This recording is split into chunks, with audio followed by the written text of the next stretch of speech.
Hey everyone, and welcome to this special explainer. Today we are unpacking a truly epic narrative from the 8th part of the Ganeshpuran.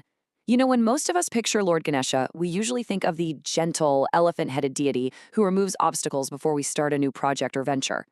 But the source material we're diving into today, it paints a drastically different, absolutely mind-blowing picture. We are looking at a supreme cosmic warrior. So let's jump right in and explore a story that is just packed with divine battles, cosmic revelations, and a frankly staggering display of power. It's a jaw-dropping premise, right? Just think about it for a second. How does a young boy single-handedly obliterate an army of 10 crore, that's 100 million demons, and ultimately reveal the entire universe hidden within his own body? This right here is the core tension of the epic. We have this youthful, almost unassuming form of Ganesha pitted against battlefields of unimaginable scale and some seriously terrifying demonic warlords. So to map this out, the text tracks Ganesha's rise across 4 key milestones of his youth. We've got age 6, receiving his divine weapons, age 7, his Upanayan battles, age 11, conquering the subterranean serpent realm, and finally, at age 15, the world-shattering final war. Okay, let's start at the beginning. At just 6 years old, Ganesha gets a very special visitor at Lord Shiva's ashram. Vishwakarma, the cosmic architect himself, drops by. And he arrives not just to pay his respects, but to deliver an absolute arsenal of divine weapons to the young boy. We're talking the Parashu, which is an axe, the Pash, a magical noose, a lotus, and the Ankush, or goad. But these gifts, they don't stay pristine for very long. Almost immediately, a massive demon named Rakasu, who was sent by the tyrant king Ugrasena, attacks the ashram.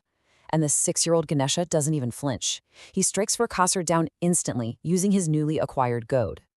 Moving on to his 7th year, the stakes rise even higher. It was time for his Upanayan, the sacred thread ceremony, and thousands of sages and deities were in attendance. But the peace is completely shattered when 2 terrifying demons, Kritant and Kal, attack the gathering in the form of rampaging elephants.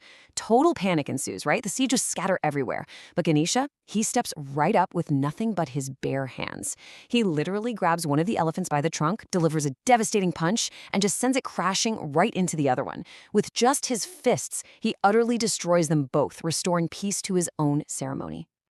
The battles escalate rapidly from here, and they really showcase Ganesha's tactical brilliance. He faces off against a bizarre, nightmarish beast named Newton. And this wasn't just your run-of-the-mill animal. It had 3 heads, 14 tails, and a mind-boggling 80 feet.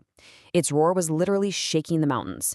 Ganesha brilliantly deploys his magical noose, the Pash, to strip away its illusions and crush it.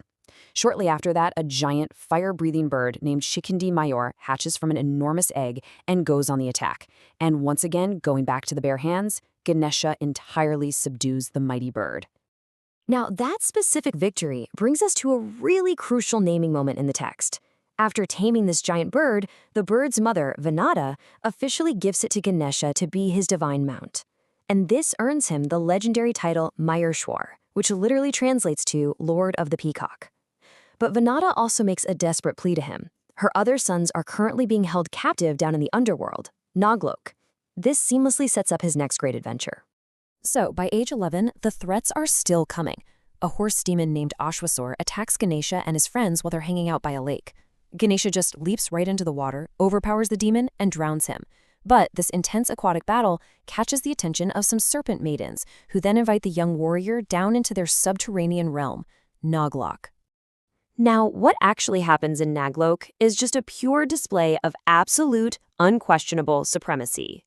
Ganesha doesn't just politely visit, he leaps right under the throne of the serpent king Vasuki, starts dancing so hard it causes earthquakes across the 3 worlds, and then, in a massive flex, he casually wears the defeated King Vasuki as a necklace. When Vasuki's brother, the incredibly mighty Sheshna, retaliates with a whole army of serpents, Ganesha simply steps on Sheshnag's head and miraculously multiplies his own body weight until the great serpent collapses, coughing up blood. Totally defeated, Sheshnag surrenders and releases Vinata's captive sons, fulfilling Ganesha's promise. As Ganesha's power continues to grow, it's not just demons who learn to fear him. Even the divine hierarchy gets humbled. When the demon Kamlasur approaches with a massive army, Ganesha annihilates them single-handedly. But perhaps even more shockingly, when Lord Shiva's mighty general, Nandi, tries to force Ganesha to return the moon he was casually playing with. Ganesha swats Nandi away with a single powerful exhale. Later on, he completely shatters the ego of Lord Indra, the king of heaven, proving that literally no one, mortal or divine, is above being humbled. By the time Ganesha reaches age 15, the whole tone of our epic shifts from constant skirmishes to this majestic, cosmic celebration. It is time for his marriage. Lord Brahma offers his two perfectly matched daughters, Siddhi and Buddhi, who represent spiritual power and intellect.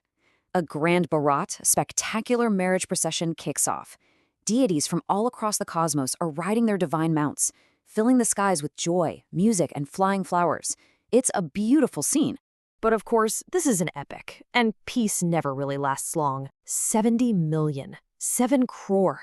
That is the staggering size of the demonic army sent by the tyrant king Ugrasena, tasked with completely blocking the divine marriage procession. The demons arrogantly demand the gods turn back, essentially treating them as little more than prey. The gods are massively outnumbered here, but Ganesha deploys something truly fascinating to level the playing field: the Garbha Astra. Now, this isn't a giant bomb or some massive swinging sword. It's described in the text essentially as a microscopic weapon of mass destruction. Using enchanted water, these microscopic particles are released right into the air. As the demons breathe, the particles enter their bodies, causing instant blindness, deafness, and suffocation. In mere moments, that massive 70 million strong army is just utterly obliterated. Realizing that a much larger war is imminent because Ugrasena is actually holding several gods hostage, Ganesha sends Nandi as a peace messenger. This leads to a perfect clash of morals. Nandi offers wise, diplomatic advice: release the captives, avoid total destruction. But Ugrasena, he's completely blinded by his own hubris. He famously retorts that a tiger does not listen to a jackal, dismissing the divine warning entirely. And with that, the stage is set for an apocalyptic clash. So, Ugrasena unleashes an even larger force, 100 million strong this time. 10 crore! The battle is apocalyptic. Casualties are massive on both sides. Even Shiva's greatest generals are forced to retreat. Ugrasena himself enters the fray, overpowering absolute legends like Nandi and Virabhadra. It actually takes Ganesha personally stepping into the battlefield to turn the tide. He effortlessly shatters Ugrasena's divine sun arrow and deflects his lethal chakras right back at him. Humiliated and wounded from that exchange, Ugrasena retreats to his palace. And here, the source material offers us a really profound moment of reflection. Ugrasena's wife, Queen Durga, begs him to see reason. She argues that fighting the divine only brings ruin and that true strength lies in surrendering for peace. But Ugrasena's ego is his fatal flaw. He insists that dying in battle brings eternal glory, while surrender brings eternal shame. He chooses his pride over survival, which, is a fatal trap of the ego we honestly still see playing out in the real world today. Doubling down on his catastrophic pride, Ugrasena sends his own two powerful sons, Dharma and Adharma, right into the meat grinder. Despite their immense strength, their end is swift and pretty shocking. The text describes Ganesha simply picking the two princes up and effortlessly tossing them high into the sky like mere toys, shattering them upon impact with the ground. With his sons dead, Ugrasena's remaining forces totally collapse. So it really all comes down to this. What do you do when a tyrant simply refuses to yield? When negotiations fail and armies clash to a complete standstill, you bring the battle directly to the front door. And that is exactly what Ganesha does, launching a direct, final assault on Ugrasena's palace. As Ganesha breaches the palace, Ugrasena tries to fight back, but he is suddenly paralyzed by a terrifying vision. Ganesha reveals his Virat Swarup, his true underlying cosmic form. The text describes a being with thousands of heads, thousands of eyes, and thousands of arms, its head touching the cosmos and its feet rooted in the underworld. Seeing this unimaginable divine form, Ugrasena finally realizes the ancient prophecy of his doom has arrived.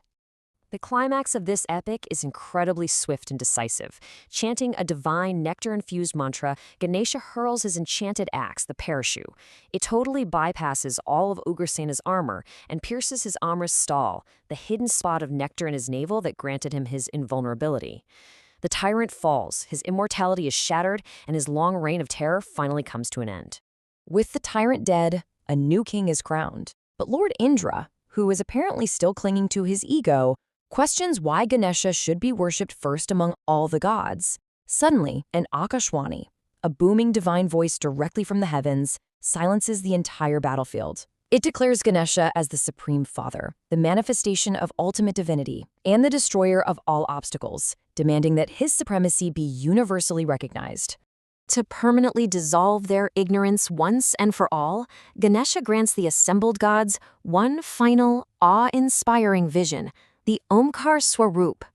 Within his own body, the gods clearly see Lord Shiva, the sun god Surya, goddess Parvati, and Lord Narayan all residing perfectly unified. He proves right there that he isn't just a god among gods, he is the ultimate source from which all major deities actually manifest. With ego and ignorance finally vanquished, right alongside the demons, the story reaches its peaceful resolution. Lord Vishnu and the other captive gods are liberated from Ugrasana's dungeons. The celebrations resume, and the epic beautifully culminates in the joyous, long-awaited divine marriage of Lord Myrishwar to Siddhi and Buddhi, finally restoring balance and dharma to the universe. It is just a breathtaking narrative, isn't it? And it leaves us with a really powerful final thought. Look, we all face massive obstacles, our own personal 10 crore demon armies. The question the text poses to us is this: when facing those impossible battles in your life, are you going to be blinded by your own ego and pride like Ugrasena, which inevitably leads to a downfall, or will you march forward with supreme confidence, strategy, and the unwavering faith of Mayureshwar? Definitely keep that in mind the next time you face a major hurdle. Thank you so much for joining me on this explainer.